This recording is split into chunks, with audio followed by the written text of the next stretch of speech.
But thank you very much. Very useful. Appreciate you joining us here on CNBC TV18. So that's banking, but I guess, guys, from banking to real estate, let's move on.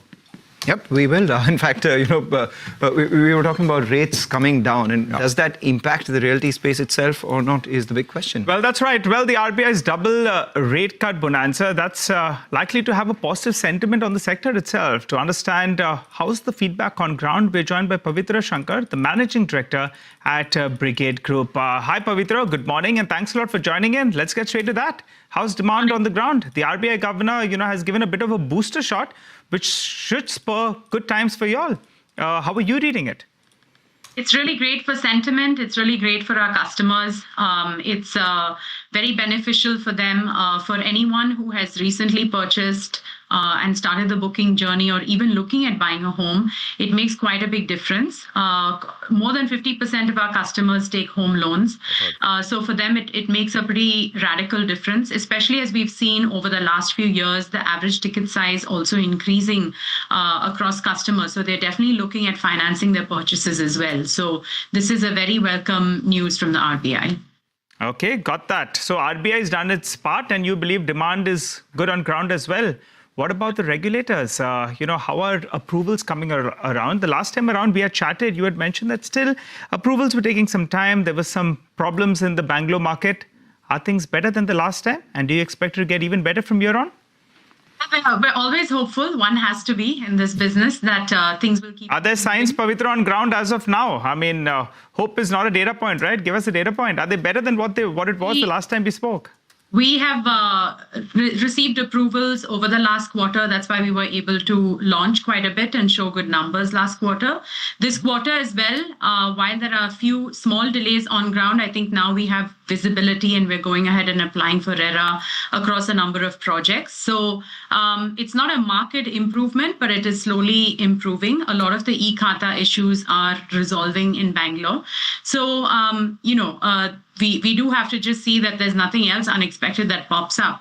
But the existing issues in e-Khata and so on are definitely resolving. All right. Two-part question, Pavitra. Before the RBI policy cut that happened, you had given us a pre-sales guidance of 15%, at least 15% growth in FY26 over FY25. Now that the cut has happened, do you think you can do a little better than that? What's your outlook on this? And the second part is realizations. Now, with the mix shifting towards premium, mid-premium, going away from affordable, the realizations increased by 40%. Is that sustainable? So a lot of the increase in realizations we've already seen happen in our portfolio. One, like to like as well, price has increased for the same kind of product. We've also changed the product mix, as you mentioned. So we've taken very substantial hikes in our average pricing across the portfolio, as you've seen, 47 to 50%. From here on out, I would not expect it to go on the same trend. One, because we've already launched a number of premium projects. In the coming year, we do have a mix of upper mid-segment and premium projects. We may do a plotted project as well. So overall for the portfolio, I don't see it increasing dramatically the way we have seen over the last couple of years. So I would just say it's a moderate increase. And again, would depend quarter to quarter based on the kind of project launches that we're able to do for that specific quarter. And what about pre-sales? You've been clocking about, 2,500 crores for the last couple of quarters. Where does that quarterly run rate go to in FY26? And when you say you're not expecting a dramatic increase in realizations, where does that number stand at by the end of this year? Last year was a little over 11,000 rupees per square feet. Yeah, so I think an annual increase of about 10 to 15% is reasonable to expect, again, based on the kind of projects that we are launching and also adding plotted to the mix as well. So I think that's fairly reasonable. And that's also how we're looking at the market overall. When we're looking at underwriting new projects, we're not expecting pricing on ground that the end customer is willing to pay to really increase in the way that we've seen it in the past. In our portfolio as well, our focus on super premium is still maybe about 15% or so. It's still not a very large percentage of the overall portfolio, but it has moved from mid-segment to upper mid-segment. And now most of our projects launching are in that upper mid-segment category. So from pricing, I would say, 10 to 15% annually is what I would look at. In terms of sales, we don't really do guidance, but I think the rate at which we're clocking is reasonable to expect. All right, Pavitra, if that realization needs to go up, I'll tell you there are a couple of lucrative markets, maybe the Mumbai market, maybe, foray into Delhi.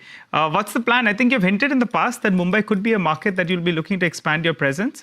Any plans on that front, Mumbai or Delhi?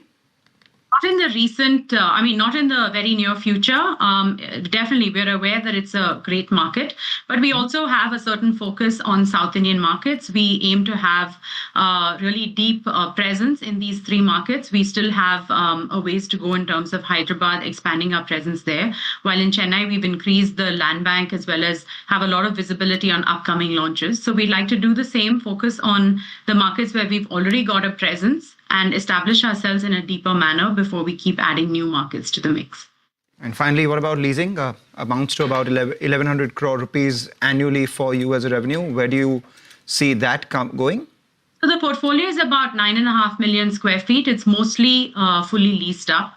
So until we get new inventory into the portfolio overall, which should take another year and a half or so, the rental rates are basically going to increase at the normal revenues. So it's pretty much a fully leased portfolio, and I don't see that moving dramatically higher from here. You're unlocking value in the hospitality business, so obviously you won't be able to speak about that. But any plans to unlock value in the leasing business as well via, say, REITs or any sort of business restructuring in a way that you can benefit from the annuity that you get from leases? We definitely have our eye on that in terms of how we should be structuring our business in terms of the most efficient manner. In the near future, we are not looking at it, but we also want the portfolio to reach a substantial size before we can really think about doing that at a portfolio level. Would that substantial size entail, according to you? I think we should be at least 1,500 to 2,000 crores before we can look at that. And how long before that happens?